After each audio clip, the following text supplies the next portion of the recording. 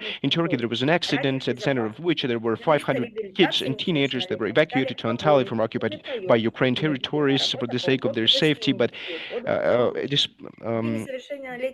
instead of rehabilitating the minors, they experience beatings, migrations, forced labor, clearing the hotel and caring for children. Two minor teenage girls got pregnant following the sexual violence on the part of Turkish service personnel. One of them wanted to commit suicide. I'm sure that the facts unveil real reasons of the media provocation that was created around the allegedly inviolable issue of preserving children's lives. Ukraine tried to do everything to divert the attention of the world community from genocide of the Donbas region, making up absurd reasons for discussions on the international arena. I believe that common sense and justice will prevail, and all the people who have perpetrated this will be brought to justice. And this is the most important thing that we can do today.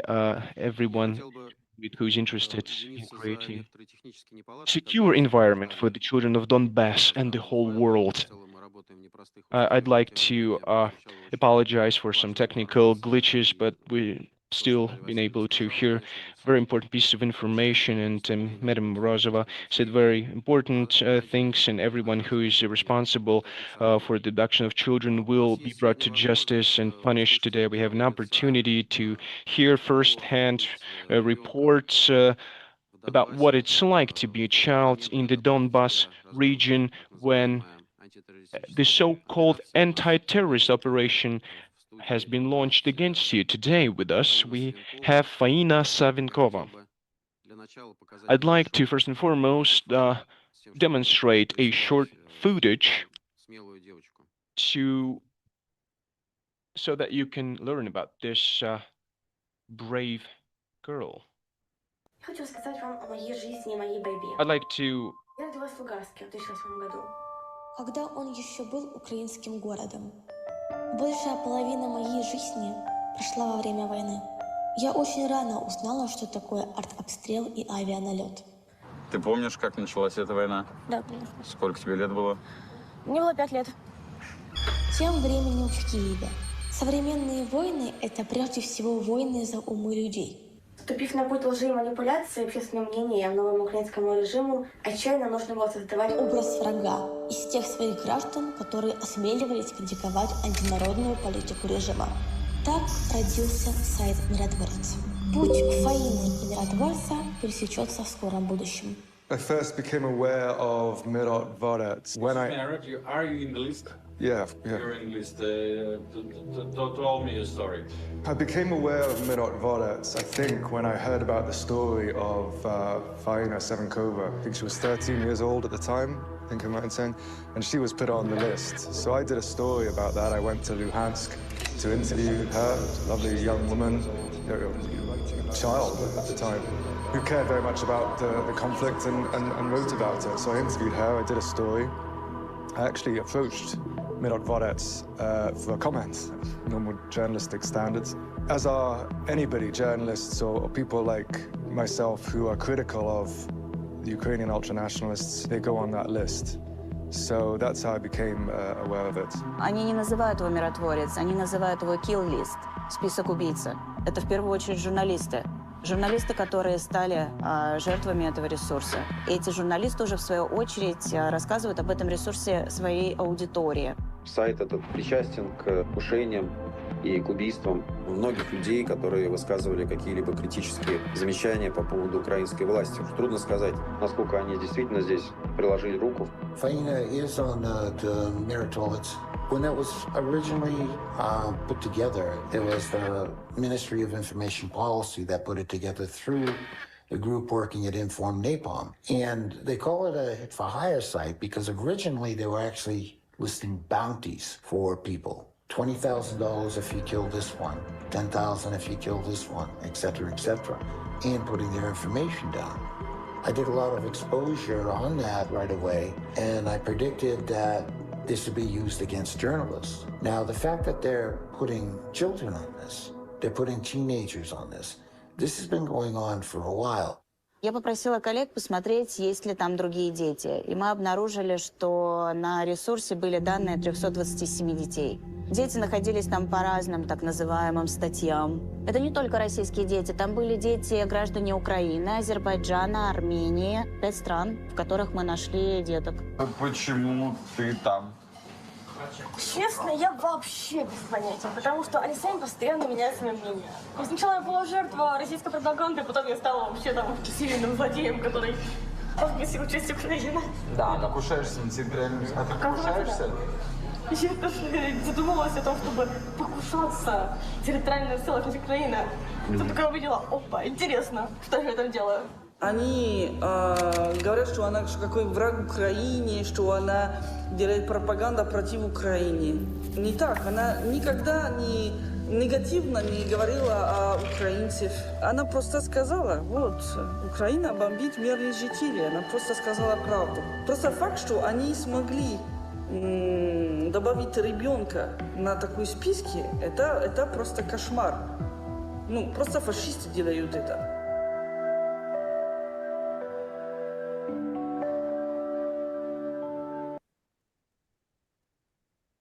Как я уже сказал, Фаина сегодня с нами и As I готова said, выступить. Faina Savinkova has joined our conference and she's ready to take the floor. Faina, the floor is yours. Good afternoon. My name is Faina Savinkova. I'm a student, writer, and public figure from the city of Lugansk. I'm 17 and I know what it's like to live in a combat zone. I am the child of war that is mainly discussed during the UN sessions.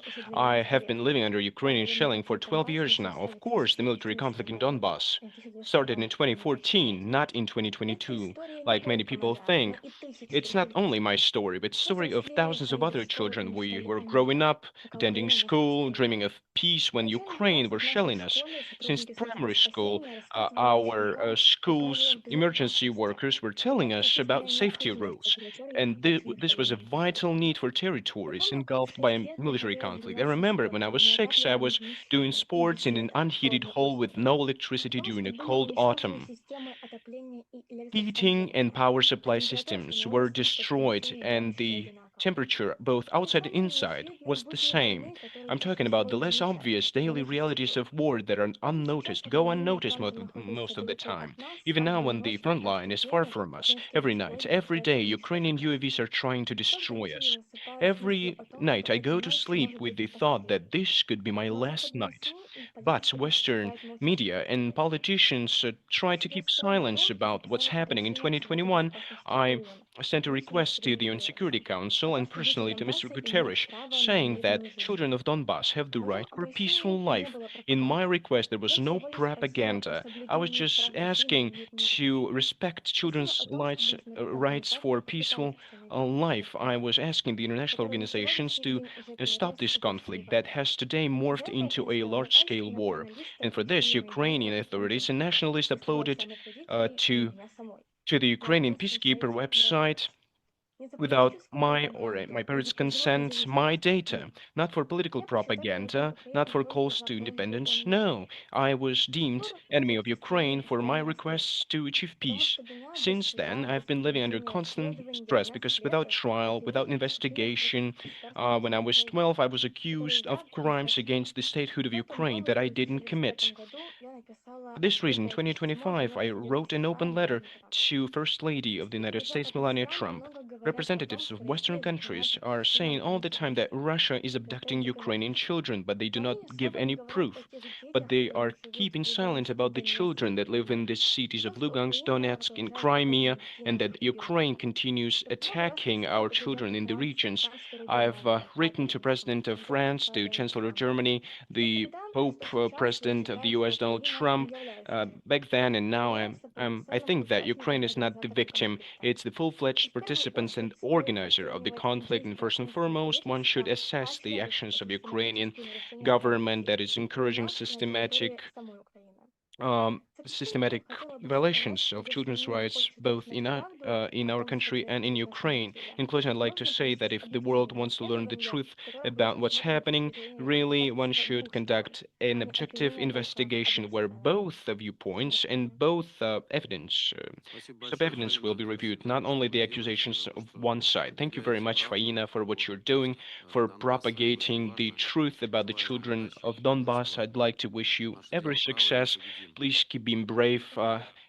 Our cause is righteous and we will prevail. Before, there are a lot of targeted killings and strikes from the armed forces of Kiev regime against the civilian population in Donbass and other Russian regions, and also the terrible attack that was committed on the dormitory of the Starobelsk College. The deliberate strike with the UAVs was one of the most atrocious crimes that happened recently and that received big international uproar. As Mrs. Schwenk mentioned, the authorities of Lugansk People's Republic did everything possible to provide access to the place of this attack to foreign journalists, but unfortunately, many of them cowardly declined this invitation, thus showing that truth doesn't matter for them. They only think about some political calculations. But one of the brave ones who went to the place was journalist Che Bose, who is together with us today.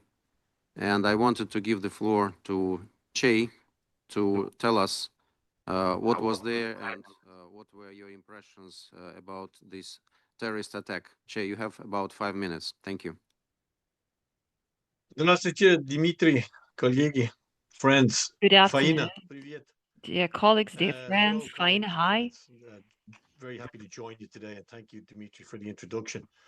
I suppose in the context of this ongoing, organized, determined, very well-funded Western propaganda campaign against Russia, particularly in relation to children and young people, the fantasy narrative of this phantom abduction of children to safety, while civilians are left hiding in basements from way back in the conflict. This phase of it in 2014, the brutality has been well documented, and the effort to segment and deny reality by the Western media, which I say is an exceptionally well-funded and powerful element in the cultural, societal, fiscal war against Russia. What I saw in Starobelsk was quite remarkable. I've been in Belgorod. I've seen children targeted by Czech rockets in Belgorod at Christmas time, killed. I've seen what happened to civilians in Kursk, in the basements of Kursk. I've been in Shebekino on the border when drones followed cars full of children and families and attacked them. I was in Bryansk when I saw how the Ukrainian special services dropped a bridge onto a carriage full of sleeping people in the middle of the night. So I've seen a lot, but what I saw in Starobelsk, where 21 young students died in the most cynical, horrendous way, was really something, even for somebody like myself who's seen a lot and have a little bit of I have a modest military background, to see what I saw, and in the context of the lies that were told by the Western media, by subterfuge. The Western media, if they don't record a report on something, this is how they lie, by omission. This is never mentioned. So the deaths of these children and these young people who were so joyful and joyous. I walked into their dormitories. I saw where they were sleeping. I saw the tragic consequences of what I counted and what we think about 16 drones hit at least 4 or 5 separate buildings. There was a narrative from the Ukrainian forces and their Western sort of paymasters and client media that this was some sort of accidental strike, or that it was a Russian drone that was sent off target. This was a determined act of mass killing. And I said that at the site. It was very, very cynical in that even a small shop which served the students of this little college, a very isolated little town. Not a single sandbag. As I say, I spent some time in the military and I've been in very militarized areas. I couldn't find a single sandbag. I couldn't find a single cap badge or fragment of a uniform. There was absolutely no sign of any military activity in the area. Forget about in these buildings where these young children were sleeping when they were murdered so cynically. Something else I think that's very important to mention is, particularly to our friends and colleagues and detractors in Europe, whose money is funding this persistent war and the escalation of it, is that it seems that there is no crime or evil that can be done against Russia or Russians now that cannot be accepted. And there's a word for that in history, where we marginalize and dehumanize a whole section of society. And the most extreme expression of that is the denial and the selective morality that's applied by the media when it comes to the horrors of things that happened in Starobilsk. Now, for journalists like me who actually went there and took this long trip through the region and met with the people from the town, and met with their outrage and the outrage they have with the Europeans who, again, their moral sort of a la carte attitude to morality. Again, that there's no crime that can't be committed against Russians that Russians don't deserve. Even dead poets, ballet, food are the enemy, it seems now, of Europe when it comes to Russia. The extreme expression of that is the killing of these children as they slept in their beds in the most horrendous fashion. Many of them were burnt, crushed by rubble. Young girls and young boys who were in the flush of their youth, harming absolutely nobody, going about their studies very peacefully in a very peaceful part of the world, had to pay the price. And that price, and I say the complicity of the Western media, for an evil man to prosper, a good man must do nothing. It's an old adage and it's an old saying.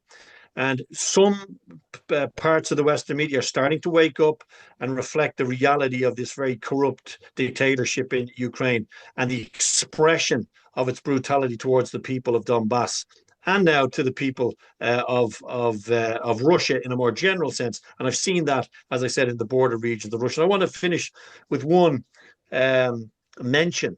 When the United States of America, for example, or Britain or France in their colonial escapades were committing terrible acts of brutality in North Africa, in India, on the African continent in general, as the British did, and the Americans in their numerous wars since the end of the Second World War, and maybe 10 million plus civilians who have died in those wars of hegemony and control and financial exploitation. It was never acceptable for any of the combatants there to fly drones into buildings full of American school children on campuses in the United States of America and murder them as they slept. There would have been great outrage from the collective media at that, regardless of any pseudo justification because of Russia's war of defense in Donbass, where it had to intervene to protect the very people who the Ukrainians are killing. It's a remarkable expression of the selective reality that is being peddled to the people of Europe. And it also means it's so important for us all to speak out where we can, every time we can, to challenge this expression, as I say, of what is essentially an institutionalized evil in Kiev. Thank you. Thank you very much, dear Che, for everything that you do. You are one of very few Western journalists who spread the truth about what's happening in these regions. And thank you for your courage and your integrity. We now want to air a short video about what happened in Starobelsk to give the viewers the clear picture of how terrible was this attack and what were the consequences of its attack.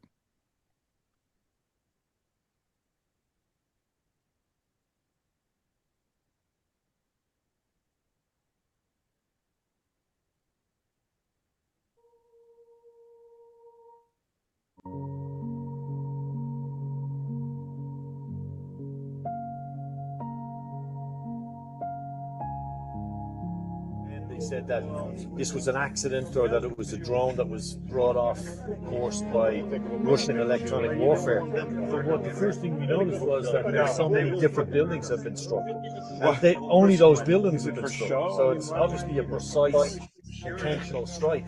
They obviously, the Ukrainians knew what they were doing. They hit all these different buildings. And that's just not in the media in the West. На момент прибытия мы постарались зайти через центральный вход, подняться на верхние этажи. Хотя мы знали, что там общежитие, там находятся дети. Было все заграждено. От большого ударной волны повылетали двери. Было все в осколках. Осложнялось все тем, что вокруг постоянно были взрывы. Были повторные прилеты. Такое ощущение, что они нам специально не давали спасать детей.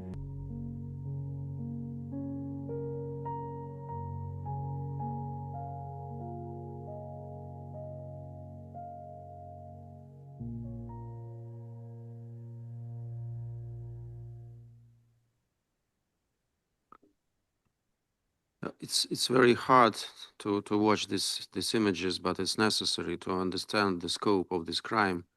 And I absolutely echo what you said, Che, about the fact that here at the OSCE, during the meetings, we sometimes have the impression that there is absolutely no crime in the world that will not be justified by the West, saying that it was a Ukrainian allegedly legitimate right to self-defense. And of course, another criteria is that it should be directed against Russians. Then for the West, there is no such crime. They can absolutely justify everything. Thank you very much. Уважаемые коллеги, у нас сегодня есть также эксперты из... Today we also have experts from Belarus with us. I believe it is important to listen to them because not only Russia is a target of unsubstantiated attacks and grounded attacks about this childish. In fact, Russia is saving those children.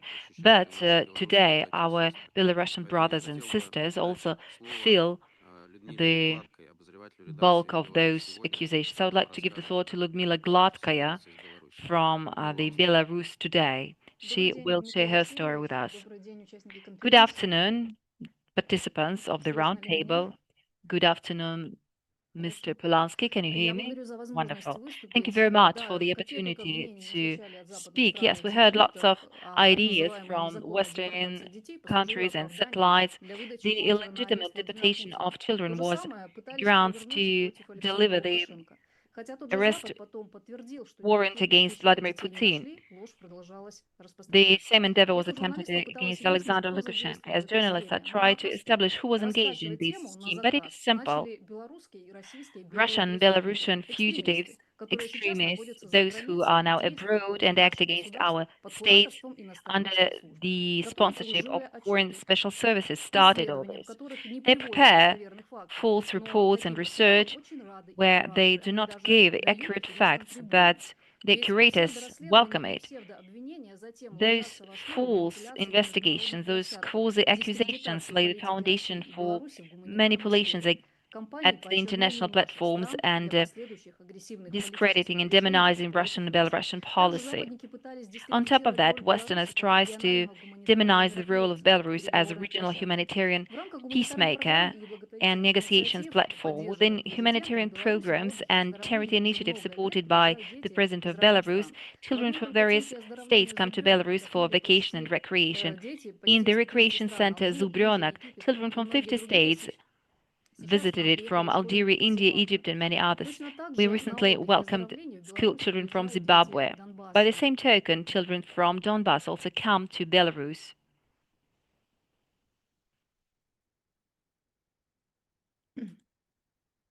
Alexander Lukashenko, talking to Western journalists, invited them to come to recreation centers where the Donbass kids were staying. How do you think? Did Western journalists come? No, they didn't, because they were afraid to look those kids into the eyes. They were afraid to listen the truth that they could hear from those kids. Here you can hear the stories told by those kids, just short footage.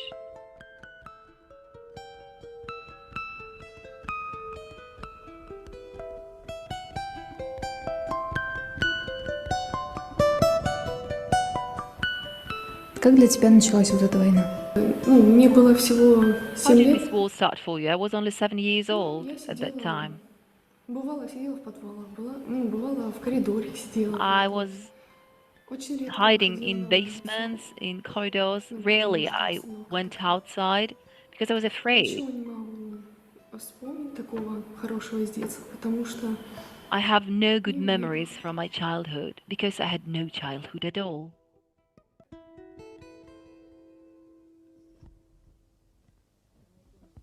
Лет уже. Ой, все, обнимает. Ой, ку-ку. Это так получилось у нас. Хотели выйти на улицу погулять. We wanted to go outside to have some fresh air, С дверей. А тут вот этот такой взрыв. but immediately we heard an explosion. I could hear my kid screaming, then I saw blood. Neighbors rushed in, they brought some first aid kids. There were other kids also at the playground. Another girl, she's here in the hospital with her mum. There is another one who has no mum anymore. Their mum died. She was less than 4 years old at that time.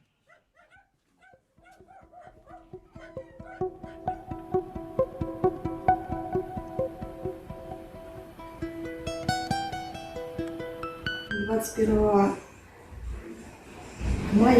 the 21st of May, 10 a.m., our house was hit.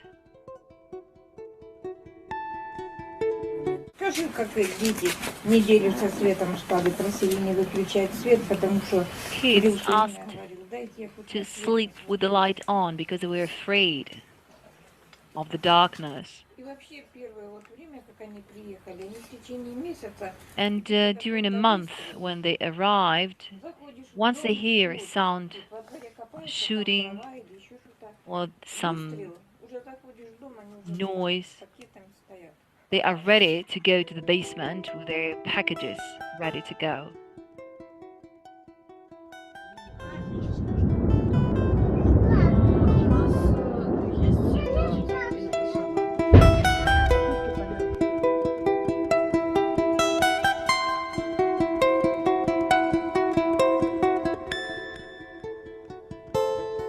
До войны жизнь была. Сейчас We жизнь had ушла. life before the war, now we have no life. Прилеты такие были, что осколки летели. Дочка у меня в этом доме родилась. Муж роды принимал. Вот 1 июля будет. I gave birth to my kid during the war. Крутая балка. Неподалеку от Ясенова. Этот мальчик рассказывает о крутой балке. Он оттуда родом, тоже очень The страшное boy is место. talking about Krutaya Balka. He was born there. I'm not going to show you all the video.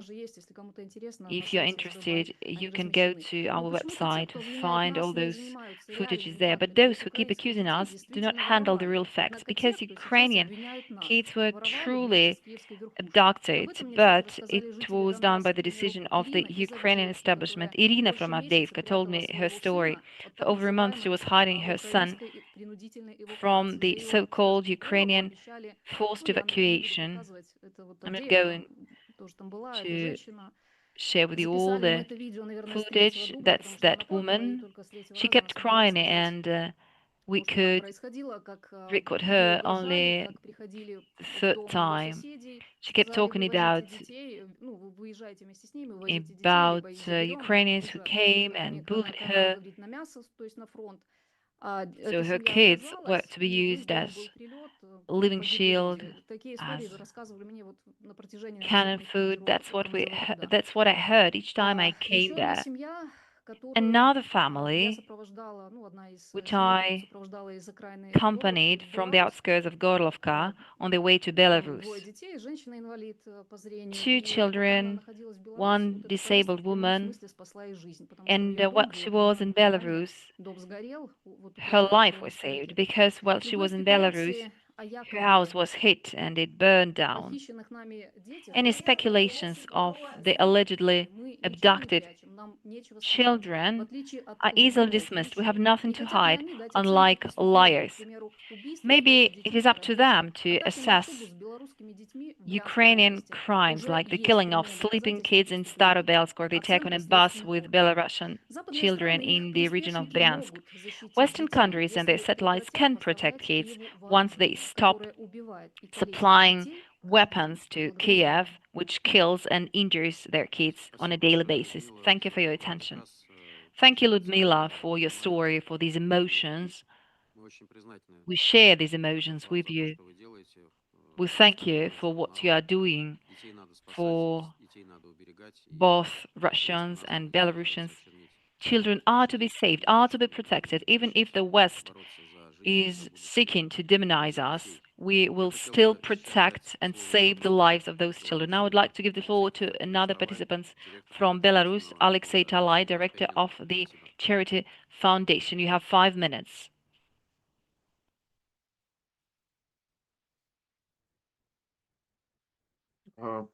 Как меня слышно?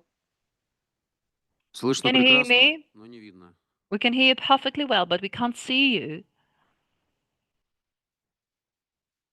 Уважаемые участники круглого стола, приветствую вас из Dear participants Минска, из Республики of the round Беларусь. table, I Мы welcome собрались по you инициативе from Minsk, постоянного from the capital of представительства Belarus. Российской Федерации при ОБСЕ для We're here at the обсуждения round вопросов table organized by the правительства OSCE судеб to детей. discuss the Дискуссия о issues детях не regarding может the быть, fate не of может those быть children. We темой cannot эмоций, хотя я сам speak являюсь about отцом 4 children детей.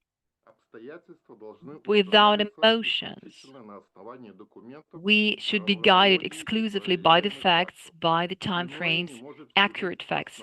основой для оценки. Other things Я, Алексей cannot Талай, lay руководитель foundation for our благотворительного assessment. фонда I'm the head of the Американской Charity Лиги мира и Foundation. Европы по I паралимпийскому have плаванию. set Поводом для multiple моего records, участия including является Olympic публичное records in заявление украинских swimming. официальных лиц, а также материалы СМИ, в которых деятельность I моего фонда will квалифицируется как незаконное speak about перемещение детей с территории the Украины. facts Я не намерен вступать в spread политическую by полемику. Моя Ukrainian задача mass изложить media. I'm not факты going в to speak хронологическом politics. порядке, My приложить idea, my task is to give you механизм facts верификации. and to offer you the verification Деятельность mechanism. моего фонда по оказанию помощи My детям Донбасса началась foundation еще весной provides 2021 support to года, когда Ukrainian я туда Ukrainian отправился children с starting старшим from сотрудником spring моего фонда на свой 2022 страх и риск. when I Это sent my обстоятельство employee является there, ключевым. risking his Весна life. 2021 The года spring не имеет отношения к 2022 событиям, is начавшимся в феврале the point of no return. It has 2022 nothing to года. do with the events Вооруженное which started in противостояние на востоке 2022. Украины The продолжалось с 2014 resistance года in и к Ukraine середине started up until 2021 года на started территории Донецкой и from Луганской областей 2021. сохранялось At that time, in устойчивое the подвижность LNR and психологической и DNR, психологической реабилитации children were детей in с dire тяжелыми need of заболеваниями и psychological and травмами, mental обусловленными assistance because боевыми they действиями. suffered various Я сам в 16 injuries лет caused потерял by ноги и hostilities. руки от When I was мины 16, I lost my неактивированной времен Второй limbs мировой войны, которая caused осталась by a на mine which exploded нашей that was белорусской a remnant земле. of the Second Получил World тяжелые War. травмы. В 2021 In году на этих территориях 2021, системная работа международных гуманитарных international организаций, humanitarian включая Международный organizations, комитет including красного the креста и другие структуры, IRCC and other не structures, обеспечивала started working there, потребности but they failed to персонализированной provide to meet the реабилитации needs за of пределами children зоны конфликта. and their Мы предложили rehabilitation needs схему, которая outside the conflict включала zone. отбор детей на We основании недействующих proposed документов и frameworks сложных to жизненных обстоятельств семей, select children, оформление those who разрешительных faced документов на severe выезд, living conditions. размещение в We санаторных offered them assistance оздоровительных in учреждениях Беларуси, going to проведение recreation реабилитации centers, и a возвращение rehabilitation center in детей в их Belarus, and дома. their return Этот home. алгоритм был разработан и These внедрен frameworks в were elaborated 2021 back in году. Он не 2021. претерпел изменений ни в It was not 2022 altered, году, ни в nor in последующий период. 2022, Программа не nor further адаптировалась on. к новым The program военно-политическим условиям. Она was not, продолжала осуществляться did not, по тем же was not процедурам. adopted to the new Каждое realities. перемещение The procedures осуществлялось на remained the same. основании. Первое, согласие родителей We на had to get the реальное consent заведение, of parents медицинские first, документы then medical санитарно-оздоровительными documentation учреждениями и for проезжих recreation документов centers о трассе and маршрута. transport documents indicating the return itinerary. So it means that we bought tickets for them to come back home. All the movements were organized in groups. Children with severe diagnosis came to Belarus accompanied by their parents. All these facts have been registered, have been documented. All the children included enrolled in the program after the rehabilitation period came back to their families. There were no other practice in place. We organized a trip to our state media across the cities, the Belarusian cities, where children from the LNR and DPR and LPR came for rehabilitation. We have a list of names, copies of parents' consent, and transport documents. We have thousands of documents, thousands of papers, but unfortunately my YouTube channel was deleted. Fortunately, we managed to preserve all the documents. The international watchdogs and international experts are also engaged. These expertise, this examination can be organized once all the parties agree. The only condition is that we need to have professional evaluation, professional examination. You know, it is quite a harsh task when you help children with disabilities. In Germany, during my rehabilitation time, I met children from Ukraine, from Belarus. I met children with severe diagnosis, with cancer. When I was 16 at that time, I told myself I will do my best to help these children. And at the end of the day, I became the head of a charity foundation. And I am under the US sanctions. That is the response from the international humanitarian community. All the outcomes are made guided by accurate facts and not political statements. If an international organization is truly independent, it is to handle exclusively facts.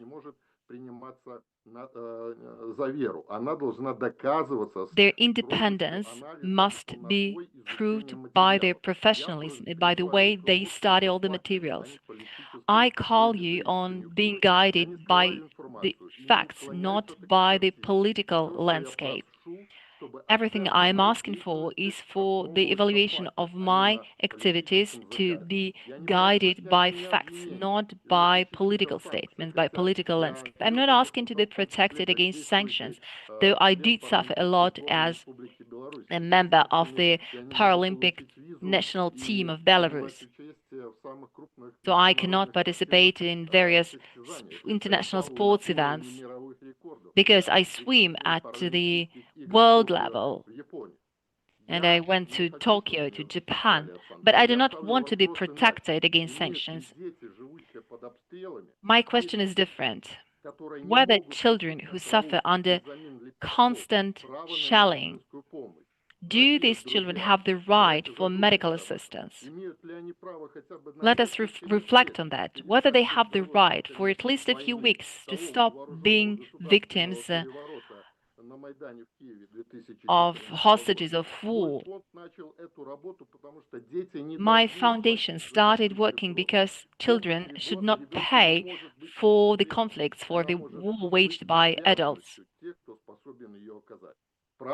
Assistance is the duty of adults, of those who can provide it.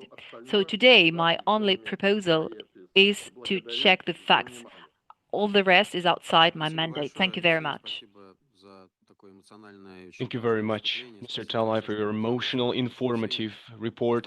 Thank you for everything you're doing. We value that very much as far as our Western partners go, our former Western partners. We have been convinced many times that they do not need any truth.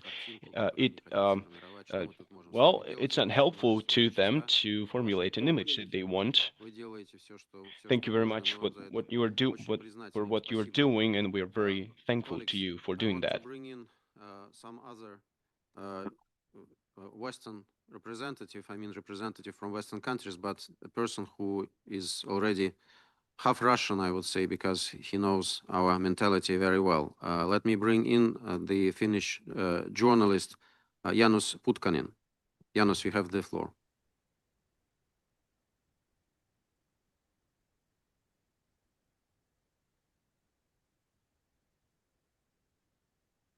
The connection works, yes. Okay, thank you. Thank you for the invitation and good afternoon. I am Finnish journalist, chief editor, author, and geopolitical analyst from Finland, living and working in Donbas in Donetsk and Lugansk People's Republic since 2015. It was especially children of Donbas who have been the victims of Ukrainian civil war since 2014. Brutal attacks and occupation of neo-Nazi militants, especially in the Donetsk and Lugansk regions, has been causing enormous suffering to innocent civilians. Well-documented facts on the military actions of Ukrainian forces who have been brutally targeting civilian population from the very beginning of the so-called anti-terrorist operation are available in all languages. Because all of those recorded war crimes today, Donetsk and Lugansk hold a large amount of monuments, burial sites, and painful documents on murdered children. Accusing Russia, which has been making enormous humanitarian efforts since the summer 2014 in trying to relieve the suffering of Donbas children, is a disgrace. Accusing Russians from the war crimes against those very children who have been the victims of the Western-backed geopolitical conflict is a monstrous propaganda stunt where the obvious reality is turned upside down in the total information war waged by the Western intelligence services and mainstream media. The double standards we observe are obvious. Documented war crimes of the Kiev regime and its militant forces have been totally overlooked and dismissed by the Western supporters. Accusing directly the president of the Russian Federation, Vladimir Putin, of crimes against Ukrainian children, the man who in reality has done more than anyone else in the world in order to save Donbas people, is a provocation that cannot be understood in any other way than a low-level personal insult and a show of great disrespect. We all know what really happened in Donbas. We know the truth. We remember all of those hundreds of schools, kindergartens, and playgrounds shelled, burned, and destroyed by the Kiev forces all around Donbas and Novorossiya. We don't forget, and we can't. We remember each of those brutally murdered and wounded children whose only wish has been and still is today to live in peace and friendship. What is for sure, in Donbas, innocent eyes are not afraid of Russian soldiers marching by. And why should they? In March 2022, a Russian-backed counterattack of the Lugansk People's Militia reached the liberation of Rubezhnoye and Severodonetsk. I was in the capital city of Lugansk when hundreds of families were suddenly evacuated from the liberated regions to the humanitarian relief centers. With the support of Finnish patriots, we organized wide and powerful humanitarian efforts to help those poor people who came directly to Lugansk from the zone of intensive battles, shelling, and destruction. Those were mostly moms with their children. I met hundreds of those Ukrainian refugees, and the stories they told me were horrible to hear. No, it was not Russians or Lugansk People's Militia who caused them injuries, death, and destruction, but the Kiev forces who, while pulling back from the occupied LPA region, opened fire to the cities they have been abandoning. The Russian forces marched forward fast as possible to save those poor people whose home became a target of the criminal attack. While I was listening to those stories over and over again, I saw tears dropping down from the eyes of those parents who thanked brave Russian soldiers for evacuating them from basements under heavy shelling and in great danger before it would be already too late. They knew we were there, only civilians, women and children, crying Ukrainian moms said to me, but they still fired, and just because of that. The Ukrainian forces used their guns to kill them, Donbas Russians, who the neo-Nazi forces see as an ethnical lower class of people. The truth is that Russian soldiers have saved thousands of Ukrainian families, and any accusation against them of doing that has absolutely no sense. Hundreds of Ukrainian refugees told the truth, and they thanked with tears in their eyes, especially for the humanitarian efforts of the Russian army. They were thankful to Lugansk and Donetsk officials and eventually to the whole Russia and its generous population. After surviving from the line of contact, they received first aid in humanitarian centers, new housing, and later also full rights and possibilities to have new life wherever they wished in the Russian Federation. No one has been left behind in the liberated regions. So what are the crimes and who is to blame? It has not been Russian army who has shelled and tried to kill Ukrainian civilians, and this fact has been confirmed by all of them. Now, just think about it. Those children were all Ukrainian citizens, like everywhere in Donbass since 2014. Regular families from Ukraine, and still they all fell victims of atrocities of the Ukrainian armed forces. This reality is a bulletproof argument for understanding that Russia is not occupying Donbass. It has been helping the Donetsk and Lugansk People's Republic to liberate Ukrainians all around Novorossiya. Thank you. Thank you very much, Janusz, for your kind words and for what you are doing. I have a number of participants who are waiting to have the floor. The first on my list is Bobana Angelkovic from Serbia. Bobana, you have 5 minutes. Thank you.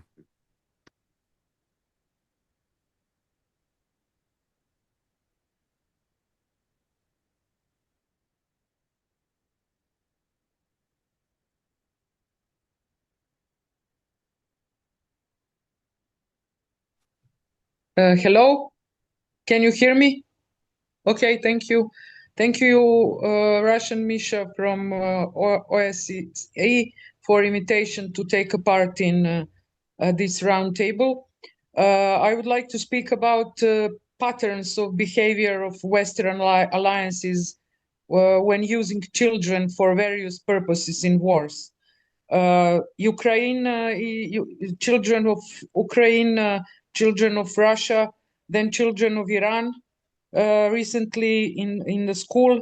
Then I could also mention children from Republika Srpska during the war in Bosnia, when there was no oxygen in the hospital, but nobody wanted to help, and 12 babies died in Banja Luka hospital because Western alliances and S4 troops didn't allow help to the hospital. I would also like to mention children from Kosovo and Metohija when UČK terrorists were using their own Albanian Shiptar children اخش ابوظ العلاقات المصريه الروسيه.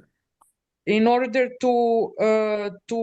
they were putting children in front of them because they knew that Serbian armed forces and security forces will not shoot at the children. There are also many more examples, but those from Ukraine are especially horrible. Children are always used as a pattern of behavior by Westerners when they are on the brink to lose war or when they are in some kind of conflicts which they cannot win. Western military alliance is not only NATO, because it consists of many groups directly or indirectly connected to NATO. We have the group called NAFO, Friends of NATO, which are mostly involved in cognitive warfare, which is very important these days because it is not only kinetic wars which are killing people. Then we have also different kind of non-regular armies, terrorist groups, or those who are conducting crawling occupations of the countries. And they are also sometimes in civil society representatives groups like NGO sector, which is very wide spread all over the world. And they are always working on the behalf of the Western alliance. Even in hospitals, we have doctors who are sometimes acting on the behalf of Westerners. Western anti-Russian propaganda and Russophobia is mostly consists of various attacks and blatant lies, which are always lies. What West mostly does, it accuses Russia that Russia does those things. Even before the beginning of special military operation, there were videos circulating online which were made like commercials. Now they're offline, they're put away because those videos are putting Western countries in very bad position. Those videos were to advertise underground facilities in Ukraine, where Ukrainian women are invited to register for fertilization, pregnancy, and birth of children, who are then taken away from them and sold in the West immediately after the birth. It may be a bit cruel, but it was literally advertised like children farms. Those women who would be registered there would receive compensation for their pregnancies that they carried out, and they were well looked after and cared for, so they could be pregnant as many times as possible and give birth to as many children as possible. Several journalists, including American guy Gonzalez Lira or something is his name. I don't know. He was killed in Kiev hotel. He was making various reports about those underground children's farm in Ukraine, and there was also established a channel on Ukrainian Polish border where those who sell and those who buy children meet there, and those maternity wards were illegal hospitals like Lebensborns in Nazi World War II. After the discovery of Epstein archives in the West, those things have now some other implications, not only that children were brought to the West to be adopted, but something more cruel and gruesome. Internet as a technological tool was one of the most important channels, although it was not meant to be like that we discover all those things which are happening in Ukraine with Ukrainian children and women. And although Western media are trying to suppress all those info, but there are many people who already know that everything about that. And the only way which they do is to accuse Russia for the exact same things they are doing. So double standard and hypocrisy of the West is eternal. Thank you very much. Thank you very much, Babana. You're absolutely right. Double standards is West's second name, let's put it this way. And we face it all the time, and it's very important to spread truth and to promote facts, to combat what is being alleged about Russia, Belarus, about what we are doing. And that's why we organize this roundtable today. The next on my list is Mr. Mohammed Osman. Mohammed, you have the floor. Thank you for having me, Your Excellency, Ambassador Polyansky, distinguished colleagues, ladies and gentlemen. Allow me to express and convey my sincere appreciation to the permanent mission of the Russian Federation to the OSCE for convening this important discussion and for extending this kind of invitation to me to discuss this very pressing subject that indeed has many human rights dimensions. And I participate today in my capacity as a human rights specialist, and only in that capacity from Cairo, Egypt. And of course, we have to note that the issue that before us is one of the most sensitive subjects. It has a lot of humanitarian dimensions, and it regards certain allegations pertaining to the current conflict in Ukraine and the special military operation conducted by Russia in the Donbass and eastern Ukraine. And of course, within this context, I believe that we should share one fundamental objective, and that is ensuring that the protection of children and the safeguarding of their rights in accordance with international humanitarian law and international human rights law are of the utmost priority. In that context, please allow me to make 5 brief observations. First of all, we should distinguish very clearly between humanitarian evacuation, temporary relocation, and allegations of unlawful transfer and forceful deportation. These are distinct legal concepts under international law that should never be used interchangeably, as is the case in the Western media. Unfortunately, we find that it is very prevalent that these terms are misused in order to basically maybe sometimes classify a temporary relocation or a humanitarian evacuation as a forceful transfer of individuals. Two very completely different subjects. One is a humanitarian measure. The other is definitely indeed a war crime, as we all know.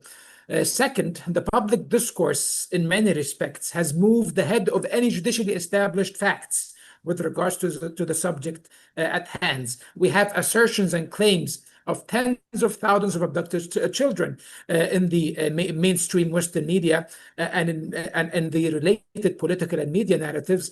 Yet from a legal standpoint, no such numbers have been documented or verified by any respected and established legal entity that is, of course, impartial and apolitical in its approach to investigating such subject. And therefore, and of course, this does not suggest that violations did not take place. Violations take place all over the place and in each and every conflict. However, they should not be overstated or politically mobilized in order to support one political narrative on the expense of the other. And of course, my third observation pertains to the politicized nature, unfortunately, of international justice. The International Criminal Court, even though it plays a central role in the human rights architecture of the international community, however, its authority ultimately depends on its legal competence. And also on an established perception of its impartiality, consistency, and rigorous adherence to due process, which unfortunately has not been the case as of late. The decision to issue arrest warrants at a very early stage of the conflict has generated legitimate debate within the international legal community and even the human rights community on the basis and the grounds on which these arrest warrants have been issued. Basically, there are many fears that they might be completely politically motivated and not established upon legal evidence so far. And of course, if we compare this case to other cases like Palestine or Afghanistan, where it took the International Criminal Court in the case of Palestine over 10 years in order to take a step in that direction, and even that was not even implemented under any shape or form. And of course, my third observation is that I believe it is very important to acknowledge and encourage humanitarian efforts aimed at family reunification. And I think that it is in order to commend the efforts made by the Russian government in cooperation with the ICRC, the Holy See, and the state of Qatar in their as credible intermediaries, of course, in that in this equation, and how they have played a successful role in reuniting many children with their family and their families. And of course, the Russian government did interact very positively with these overtures and initiatives, which proves that there is sincerity, at least on the Russian part. In conclusion, I hope that this discussion can contribute to a move to a more evidence-based, less politicized dialogue on one that prioritizes humanitarian principles over competing narratives and strengths rather than weaknesses, confidence in international law and international justice. And these are the main tenets of any conversation that are supposed to surround any subject related to human rights. Thank you very much for your kind invitation. I yield the floor back to you, Mr. Ambassador. Thank you very much, Mohammed. Thank you. And now I'm very pleased to give the floor to Asif Mulhim. Thank you. Her Excellency, Mrs. Lvova Belova, His Excellency, Mr. Polyansky, I'd like to thank you for organizing this important roundtable and for inviting me here today. Regrettably, since the beginning of the special military operation, Ukraine, along with many Western countries, has consistently exploited humanitarian issues for political purposes. The lies, rumors, and allegations they have propagated through the media are too numerous to count. I frequently appear in Arab media outlets, and I'm often asked about this issue. Daily, the Ukrainian side propagates many fabricated photos and videos, specifically exploiting children in this context. For instance, in July 2024, Ukraine claimed that Russia had bombed the Ahmediyat Children's Hospital in Kiev. Yet a simple calculation of the distance between the hospital and the Artyom-guided rockets plant clearly reveals that Russia had targeted the rockets plant and not the hospital. The debris that fell on the hospital came from Ukrainian air defense rockets and Russian ballistic rockets. What is truly astonishing and deeply distressing is that the Ukrainian regime gathered children amidst the rubble to film them, rather than removing them from the area. This was a cynical attempt to elicit empathy and tarnish Russia's reputation. There are countless similar incidents. We analyze everything broadcast by Ukrainian and Western media, and the Ukrainian fabrication continue to this day. I personally happened to meet an Ukrainian woman at the beginning of the special military operation. She confirmed to me that she had managed to leave Ukraine to Russia with her children, while the Ukrainian authority had prevented her husband from crossing into eastern Ukraine. I then found myself wondering, will the Ukrainian side force husband to sign a document stating that Russia stole their children? In fact, I would not be surprised if that were to happen or if it already has. The truth is, if Western countries truly understood humanity and respected childhood, they would not be inciting sentiment against Russia over this issue. Instead, they would have sought a way to return these children to their parents. Yet this cheap tactic aimed at condemning Russia reveals the true nature of Western country, demonstrating that their respect for human and child rights fluctuates according to political interest. Therefore, I would like to ask Mrs. Maria Lvova-Belova and Mr. Polyansky to question. Is Russia undertaking any legal efforts to take action against these entities, whether they be thinking tanks, media outlets, or official political bodies? And are there provisions in international law addressing this crucial aspect, namely that the exploitation of children in conflicts for political purposes constitutes an indirect assault on the dignity of both the children and their families? Thank you for your attention. Thank you, Asif. Ms. Lvova-Belova had to leave us several minutes ago due to her commitments, but I will try to answer your question. Yes, in fact, of course, we try to use all the international toolbox, all the legal toolbox that we have in our possession to punish those who spread disinformation, who libel our country, and who spread absolutely unfounded and baseless allegations.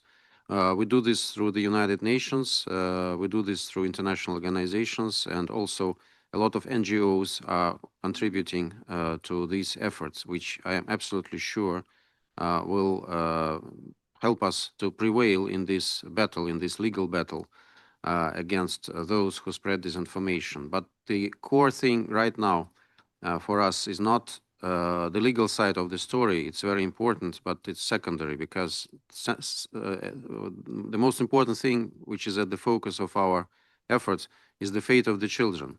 And of course, we need to save them. We need to provide them shelter. We need to save them from the attacks of the media, from the lies that are being spread in the West.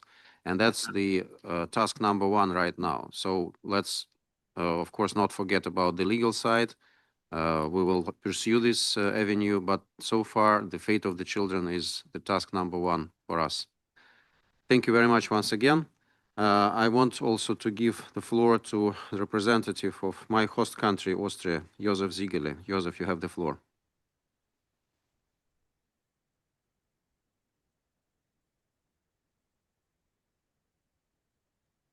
You hear me now?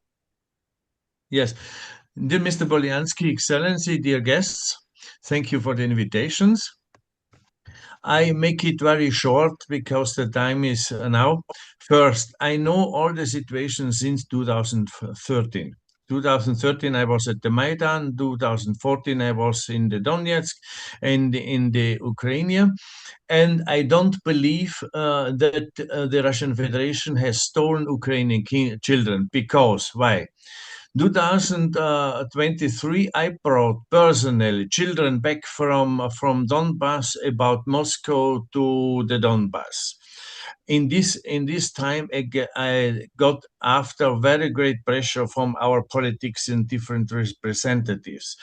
In this time, when I brought back the children, I visited also with the former ombudsperson, Tatiana Moskalkova and Slava Tolmachev, different regions of refugees, refugee homes and stations. And I said to her, which I would like to see. They had perfect lists. They had a very excellent documentation from all refugees, families, children, and all which people who were there. So this is absolutely correct, and it's not correct that Ukraine makes different propagandas that the children were or would be stolen. This is another way, and the ombudsperson of the Ukraine made a great stress then at the conference in Ankara 2023. I could tell you about many hours about these facts. And I have seen when they have given the lists. I know that the Russian Federation has actually a great super list of refugees, of children, and of all who are missed. If they know the Ukrainians, this is absolutely right. They give only a few persons, few lists, and few documentations. And I would recommend the OSA, and it's a very great organization. I said it also to Your Excellency at the last time in the United Nations, Mr. Ulyanov. Russian Federation should organize 2-3 honorary persons, independent persons in the world or Europe who get the lists. Same also should then be distributed from Ukraine, so that Ukraine can make propaganda. The Western countries have actually only black and white and allow no other propaganda than their own in the European Union. And this is wrong. And for me, it's here important that it is all done for children, that the human rights are not allowed to interpret on different ways. The Europeans officials will interpret it on another way than the United Nations, than America, than the Russian Federation, than other countries. And the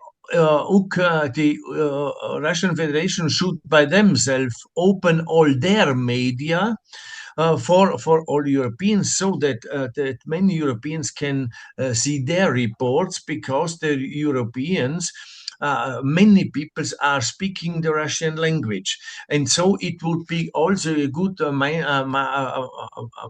mastermind for different informations. and you should make many such roundtables and conference to these ways of human rights and to speak. This would be important. And I have brought these children back then. This is only short, and I would this to do it each time also in future.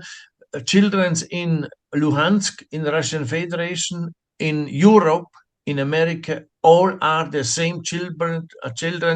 They've only one life, and the children needs the greatest safety of all. And for this we have to work in the human rights field and not for special politicals. And it should be also found and given a new floor also to Mr. Putin, the president, to have the possibility to come into dialogue. It's not correct that nobody looks for a dialogue with him, a real dialogue. I think he's always accepted and to speak and to make conferences, but we should from Europe and the world give him a real correct floor, and he is the president of the Russian Federation, and he's also to be accepted as such president. And if for the future, I like it to be invited, and we can also speak then more in details. Today it's too much, and if I could help, and if I could protect, I will do it. It's our life, it's our way, and it's our safety and freedom and peace. Good luck, Mr. Bolyansky, and all Mr. Molheim too, and all others. Okay, bye-bye. I have to leave now because I have another meeting. Okay? Thank you very Thank much. you. Let me just quickly react to what you said. The question is that dialogue means that two sides listen to each other. That's the problem. Yes. And two sides exchange facts, and that's the problem with the West always, because Yes. everything that all the facts that we had, allegedly facts, Yes. is 339 names. That's what we had, and a big part of this list has been already debunked, as Maria Yes. Lvova has already said. And then there are allegations of 20,000, 40,000, 200,000, maybe millions, I don't know, because they can't prove Yes. it. And there Yes. is no dialogue on this. So when you speak about dialogue involving, for example, President Putin, he is ready. But even at our level, when we try to get facts, there are no facts. There are only allegations.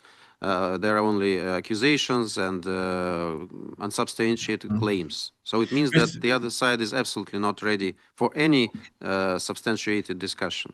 Yes, and Ukraine should make the same correct list as Russia do it since many years.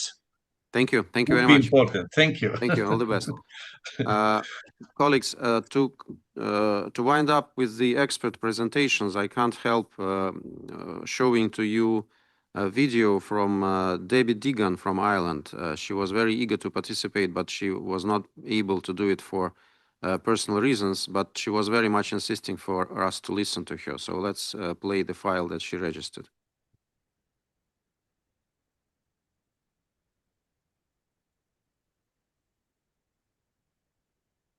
Hello, my name is Debbie Deegan and I'm Irish. You'll have to forgive me for my voice at the moment. I had a stroke last May, so it's a bit slightly impaired. I worked in Russia for the past 25 years in the orphanage system with orphans. In the last 5 years, I've worked in Ireland with Ukrainian children.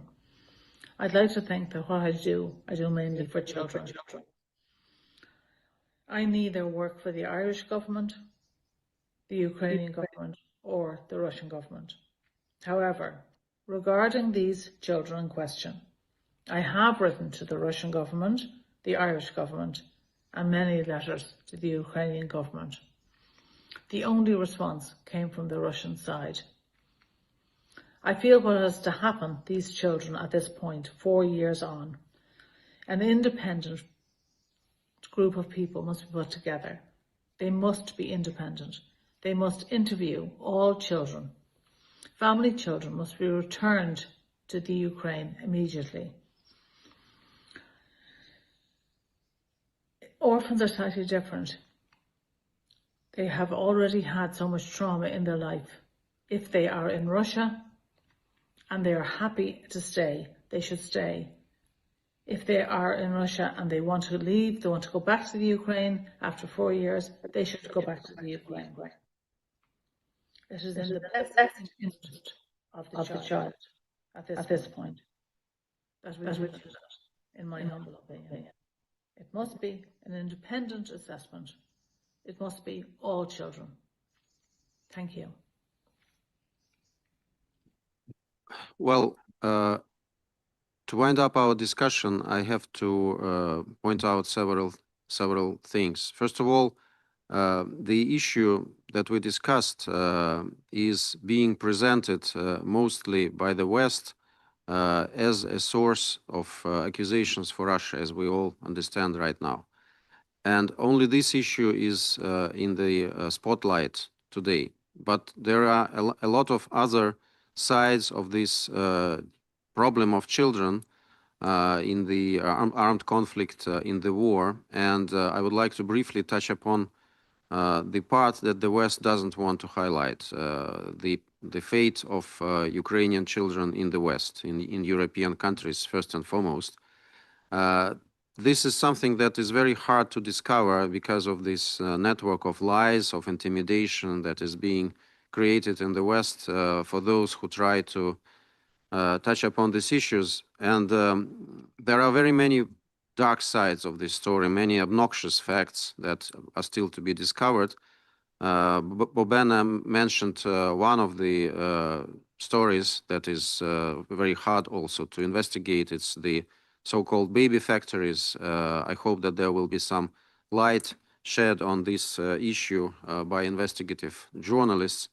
There is also another very, I would say, alarming trend, and it was also touched upon briefly in the statements of those speaking from LNR and DNR, is the question of compulsory evacuation of Ukrainian children from the zone of conflict when the parents do not want actually to have them in the hands of Ukrainians, when the parents are waiting for the Russian army to come and liberate them. Then comes the Ukrainian organizations like the ill-famed White Angels, which seek for children and which try to steal these children, to arrest them, to get them in hands from the families of those who are hiding in the basements, in the front line, and who do not want to evacuate. So in order to kind of force them to evacuate, in very many cases, very many examples, we see the policy of stealing their children and using them as hostages to make these people stay in Ukraine, which they don't want. Let us show you a very brief story illustrating this very worrying trend.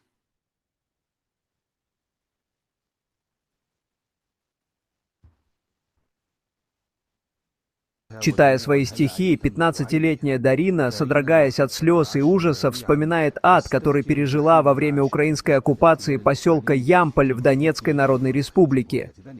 Страшно было. И менты, и вояки. Все.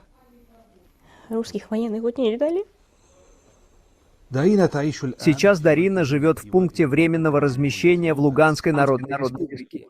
Ее мать Марина рассказывает о попытках украинского подразделения полиции, специализирующегося на эвакуации и известного как «Белые ангелы», похитить ее дочь. Она говорит очень эмоционально и искренне. Люди даже между собой, адекватные люди, предупреждали, что вот видели микроавтобус с названием «Белые ангелы». Все, люди начинают прятать детей. Тупо. В Северске ни одного ребенка не спасли, один только уцелел. Всех вывезли целиком, всех детей вывезли. Просто. Стихи и рассказы Дарины были написаны в те годы, когда она и ее семья жили в подвалах в Ямполе, до того, как российская армия наконец-то их освободила и спасла. Есть информация еще от жителей, которые каким-то чудом просто-напросто эвакуируются со стороны Краматорска. Константиновки о том, что в частном секторе вооруженные силы Украины создают огромные подвалы, чуть ли не 4-этажные, бетоном заливают, и там содержатся семьи. Семьи с детьми, семьи, за которых будут или уже требуют выкупы.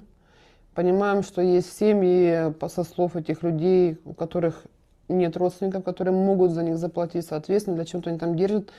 Ну, кроме как про черную трансплантологию, других мыслей просто нет.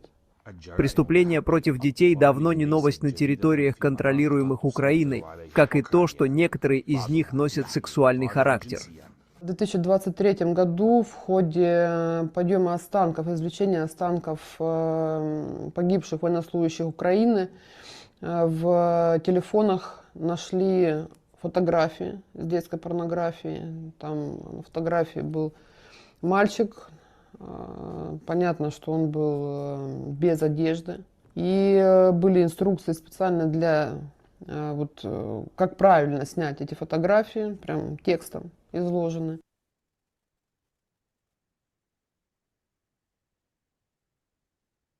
So this absolutely terrifying story only illustrates that there is a lot to be discovered. And of course, we need to fight this terrible trend when children and their families are in fact being held hostage and they are not allowed to go to Russia.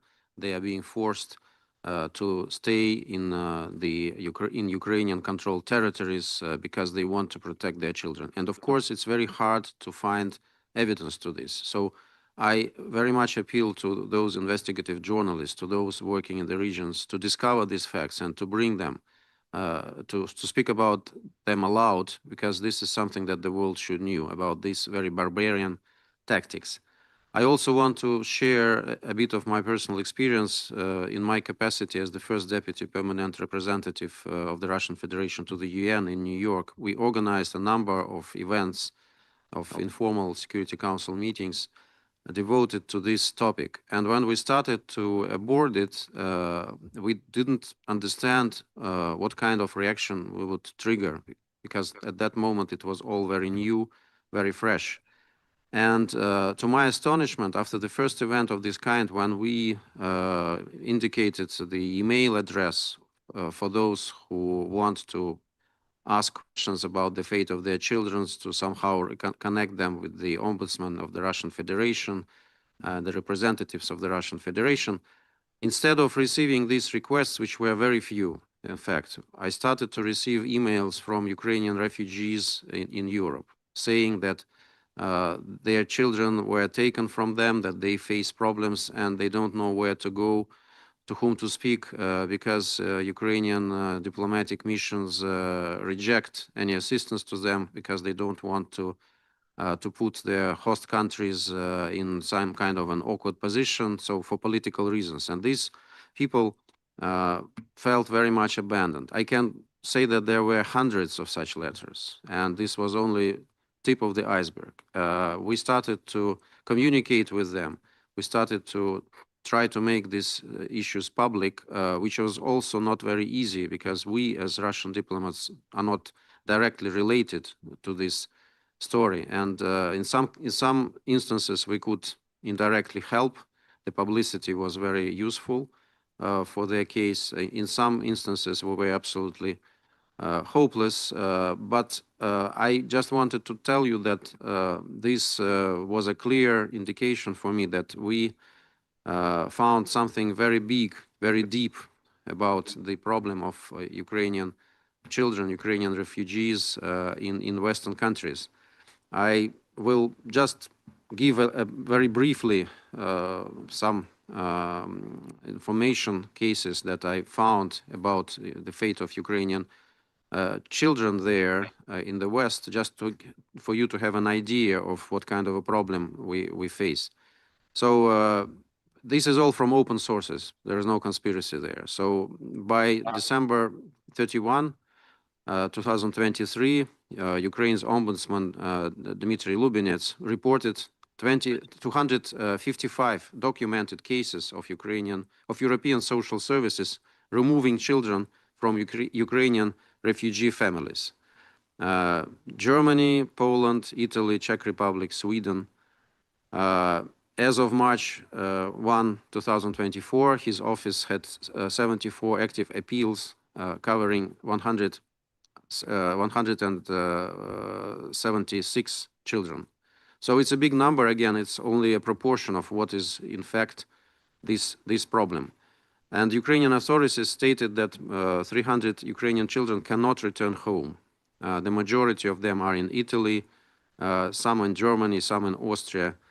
Italian authorities also refused cooperation and denied access to verify the living conditions of children.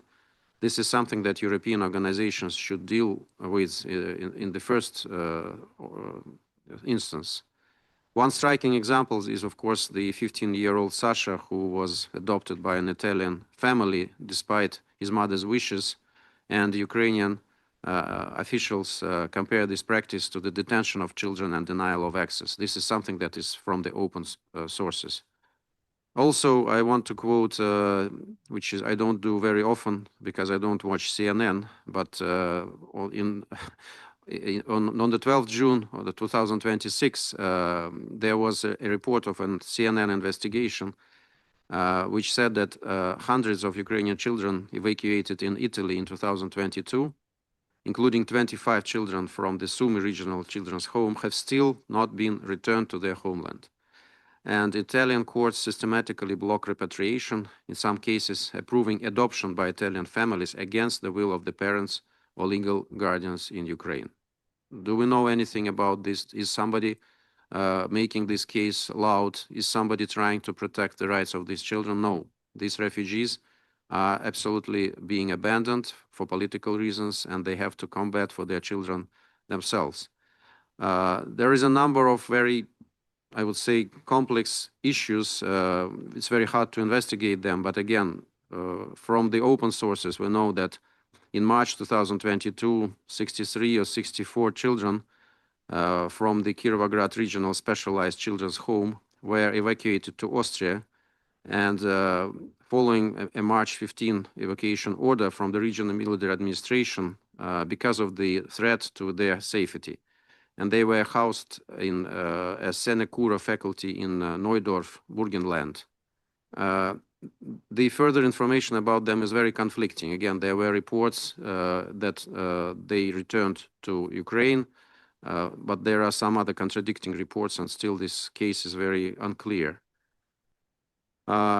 Also, in April 2022, the Spanish police in Andalusia, the Canary Island, made an appeal to help them to look for about 30 or 40 Ukrainian children who reportedly vanished en route to a planned transfer to the Canary Islands. And the children were not found on the ferries. Again, it's very contradictory. Immediately in the Western media, there was some reports that some of the children were found, but there were no independent confirmation of their fate. Also, there was a claim from Polish activist Joanna Pachwicewicz in May 2023 that an entire orphanage of 85 children near Mariupol vanished in Spain. I was personally involved in this because she addressed me, and we started to dig into this issue. But after that, Joanna received direct threats in the United Kingdom, where she was living then, and she had to flee United Kingdom. I don't know where she is right now. I hope she's safe. But it means that this issue was very serious, and it touched the sore point of the Western political class. Again, we don't know about the fate of these children from Mariupol. Maybe somebody has the information. Also, I have to mention one case which was already brought up here today by some of our experts. It's about this absolutely outrageous situation with the orphans from Dnipropetrovsk region that were brought to Turkey in March 2022. Around 3,500 children, among them about 500 orphans, and they were evacuated to Turkey and housed in a number of hotels in Antalya area, and they lived there for nearly 3 years. And they returned to Ukraine only in late 2024. And the project, which was called Childhood Without War, was organized and financed by Ruslan Shostak, a Ukrainian businessman. Again, it was said here that in March 2024, there was a big scandal about this group of children because of the monitoring visits by 11 Ukrainian officials from the Ombudsman Office documented physical and psychological abuse by caregivers, denial of access to education and medical care, and children were pressed into fundraising videos. 7 children corroborated to these findings directly to the investigative journalists. And as it was mentioned here, 2 underage girls from 14 to 17 became pregnant by hotel staff members and gave birth after returning to Ukraine, and journalists spoke with them. Prosecutors opened a case in April 2024 because of the public uproar about this event, but it was closed in June 2025 with the citing no elements of a criminal offense. So everything was swept under the carpet.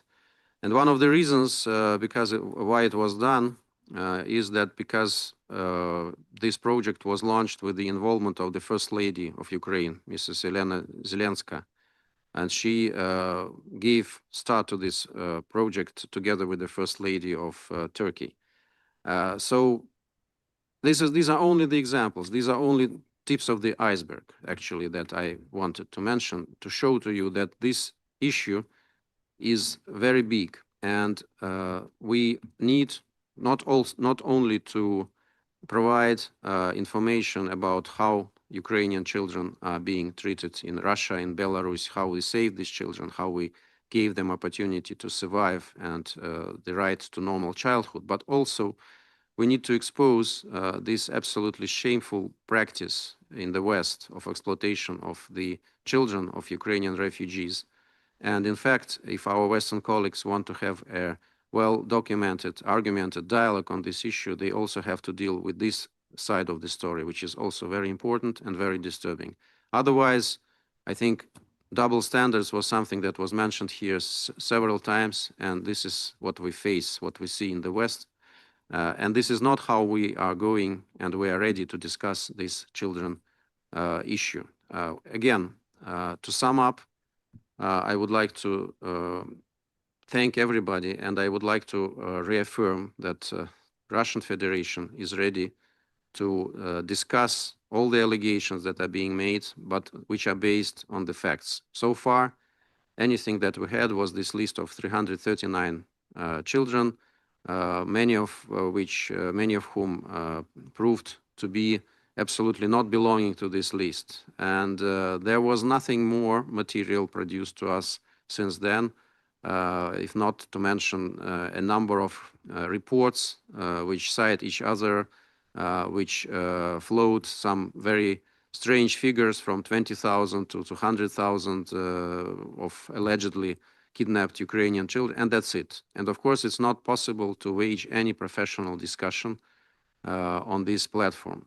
Today, we wanted to prove that we have experts, we have people who are ready to take this challenge, who are ready to discuss, who are ready to engage, but it takes 2 to tango. The second part of the story, the Western experts and Western politicians who make allegations against Russia, they can't prove their allegations. And that's the problem. So I would like to thank everybody. I think it was a very useful roundtable.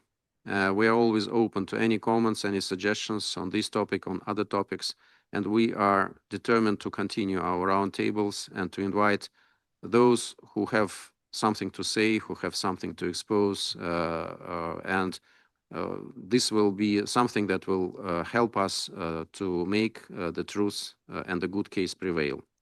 Thank you very much. All the best to you. Thank you. And thank you very much for our interpreters who did an excellent job, a very professional interpretation, absolutely seamless. Thank you very much. Thank you. All the best.